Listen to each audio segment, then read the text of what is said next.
So hello guys, good evening, welcome back to my channel again. I'm Tassos. What we do here is play retro video games in general, talk about them, sometimes even both. So today we're just talking.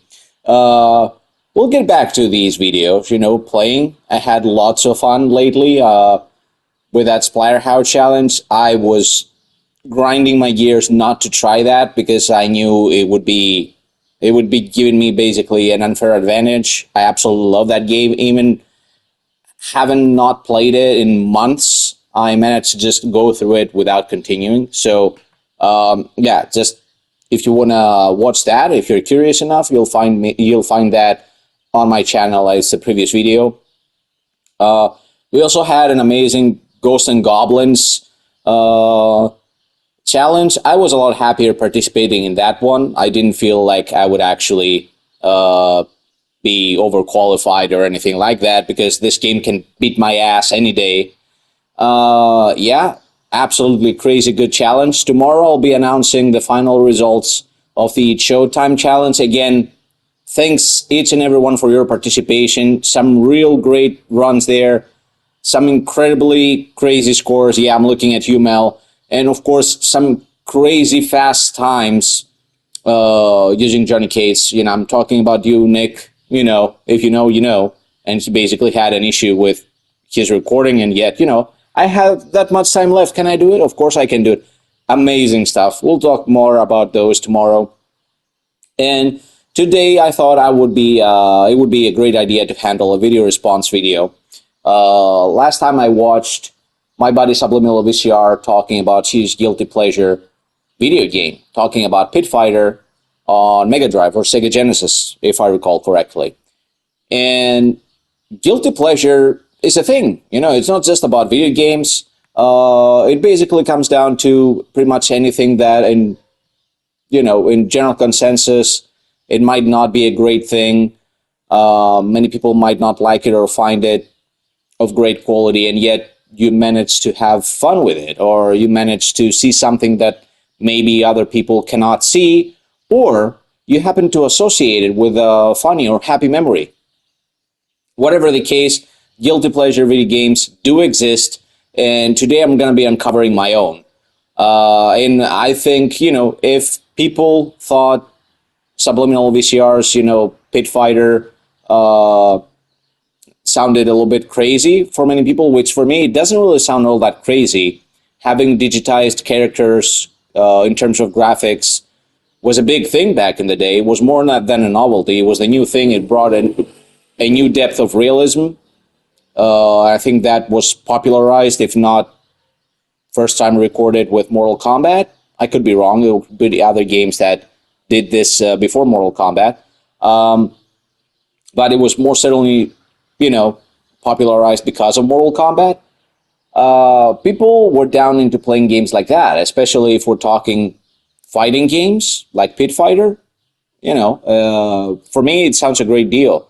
And of course, I do understand that the game didn't get good reviews, and even the arcade, after all this time, seems like have aged badly, more or less.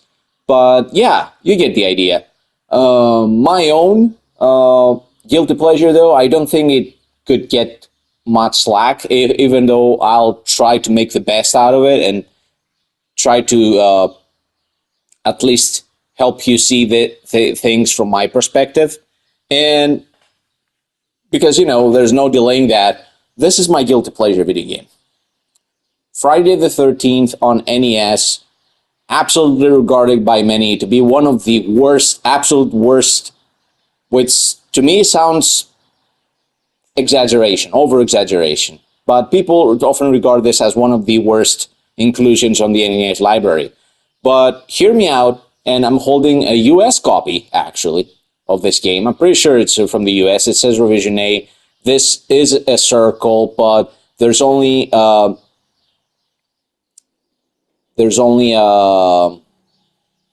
English test behind, which is a dead giveaway that this is a US copy. And yeah, inside it's far more clear. I even have the manual. This is in pretty good condition, actually. Look at that. It says USA. I don't know if it's visible, but it basically says USA. It's NS-F3-USA. We made a video about counterfeits the other day. This is legit. I've opened it up before. Even if it wasn't, that's not the case right here. We're talking about a guilty pleasure video game, and this is exactly what I'm holding in my hands. Now, oh, here in the flap, it says USA. There you go. I don't know if it's visible. Like, these cameras are absolutely the fucking worst. It might be slightly visible, but yeah, it's a US copy.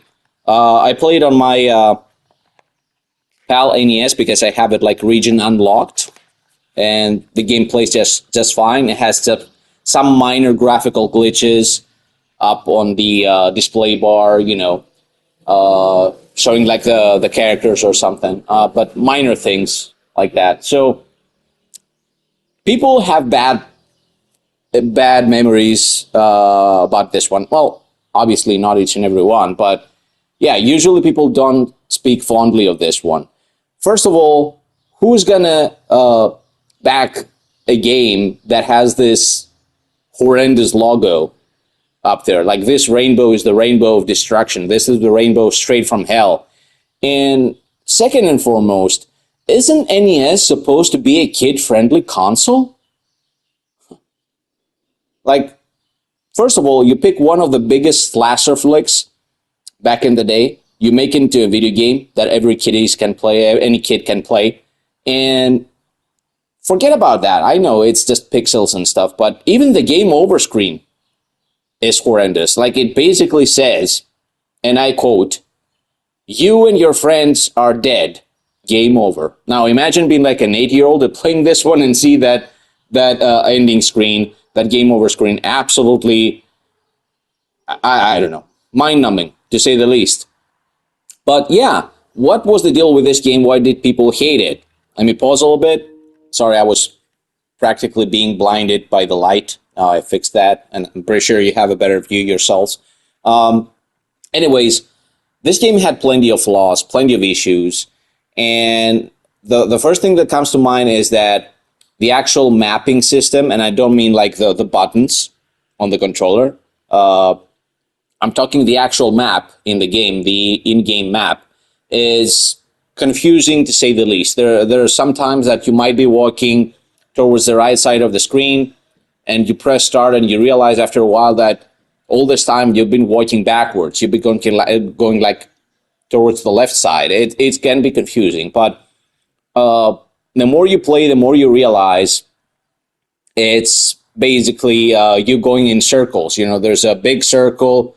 So if you're down there, like in the circle, moving forward, you will be progressing towards the right side of the screen. But at some point, the road goes up, and then it follows that pattern, so you go in circles. So at some point, you might be thinking you're going towards the right, but if you reach in the mapping, in the map, the in-game map, if you reach the upper part of the map, at some point, you'll start going backwards. It's a little bit confusing, but the more you play, the more you realize what's going on.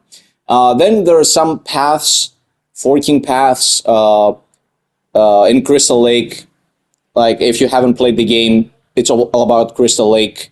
You control a bunch of counselors, and you're about to, your main goal is to protect the kids and beat Jason. Good luck with that. But yeah, I will get to this one. And thing is, you have the woods, you have the lake, and you have the paths that I was talking about, that sometimes you're going backwards. There's some forking paths in the woods that might be confusing, but again, with some trial and error, you will understand exactly how these work as well. The other main issue for me is the repetitive music. Even though after a while you kind of stop noticing, it's a 2-second loop, and it kind of fits the mood. It has this weird horror vibe or tone. Yeah, you can easily forget that, but still, it's very repetitive. Like, to hear like this 2-second loop over and over again. And the biggest issue that I have noticed, like gameplay wise, and obviously it's what I managed to bypass and grew to love this one, is the actual fact that the game outright lies to you. The moment you begin the game, it gives you an info that's absolutely false. It gives you a goal to go, quote unquote, go into the big cabins and try to light the fireplaces. And it's weird because you don't really have to do that. Nowhere in the game is stated for you to do that. The thing that you need to do is basically upgrade each and every camp counselor you have at your disposal so that he or she is strong enough when you encounter Jason to beat him up. I have made quite a few videos on how to beat this game, and I think if you follow those and if you watch those, more than a few, you'll be able to realize that yes, this is not a hard game, and in fact, if you manage to understand its workarounds, how you deal with Jason in all 3 days of the game, because in the game you're supposed to deal with him in 3 days. First day he's kind of slow and not that strong, and then moving on to day 2 he's stronger and faster. You can fight him inside the cabins or outside, and if you understand the way he moves around, which you will be able to understand very quickly how he moves around if you stick with this game long enough, you can actually stalk him instead. And if you have a powerful weapon, you can make him, basically, you can destroy him in a matter of minutes. The basic tactic in the game is to survive and upgrade all your characters. There is an easy way, day 1, to actually get the torch, which doesn't involve you lighting up all the fireplaces. You just need one fireplace to light, and you need just to have the key and the lighter, and that's it. You get a message, you get a note in that big cabin. That's, the one on top of the actual lake in the map. You get a message that now you can go in the cabin in the woods. There is an easy way to move in the cabin in the woods, actually. And you can unlock there, and you can find an actual message that says fire harms Jason the most. You can go back to the said cabin that you lit the fireplace, and you will find a torch there. It's as simple as that. I will leave the link down in the description. You can basically have a character having the torch. You can pass the torch, no pun intended, to other characters if you understand that they're going to be the next target of Jason. You can switch to different characters if they are in cabins. If you get into a cabin, you can basically switch to other camp counselors by pressing the start button. And that's an info that the game does not really give you. The game really outright lies to you. The manual here, I read it a little bit before I started this video. It kind of approaches the thing with the fireplaces, but then not really, because it says you have to light the fireplaces. It doesn't say all, but it doesn't say one either. So you just guess you need to light all the fireplaces. Anyway, bottom line is the game lies to you and creates issues that shouldn't really be there. Because if there was a normal description in the manual of what you're doing, or if the first info you're getting in the game was not a complete and utter lie, people might actually be having more fun with the game, because the actual setting is really nice. It actually works. It follows the movie pretty well. You are one of the victims. You're supposed to survive. It's a survival horror game. In the late 80s, no less. It's amazing that they managed to fit that much content, even the way it's portrayed here, and put it into that small cartridge. It actually works. There's Easter eggs that also work in your favor. You can actually fight Jason's mom, which is like a severed head of hers floating around, and I think you can get a shirt for your girl characters that doubles your defense. You can actually get a pitchfork, I think. So many great things into that game that nobody ever acknowledges, because the game makes it too hard to be approached by a casual gamer by basically lying to you. That's the biggest issue. So that's my guilty pleasure. I have had so much fun moving around, stalking Jason, beating the shit out of him, basically finishing 2 or 3 times this game in a row in a matter of an hour, or even maybe even less. It's like 14 to 15 minutes, depending on how things go for you, to actually beat the game. It's not that long. It doesn't overstay its welcome either. And I think it's a really nice experience. And it's one of those games that if you manage, oh my God, with the motorcycles. What do you expect? It's summer. Anyways, it's the kind of game that, if you know how to deal with it, it grows on you. And that's exactly what happened to me. I'll leave the link down there in the description just in case you want to check it out. Or maybe if you played it before and you hated it, maybe you'll give it a second chance and manage to see it maybe a little bit from my perspective. This is Friday the 13th, and it's not such a bad game. It's actually my guilty pleasure. So thanks for watching, guys. Have a good one, and leave any comment you want down there in the description. Have you ever played this one? Do you actually have a guilty pleasure of a video game?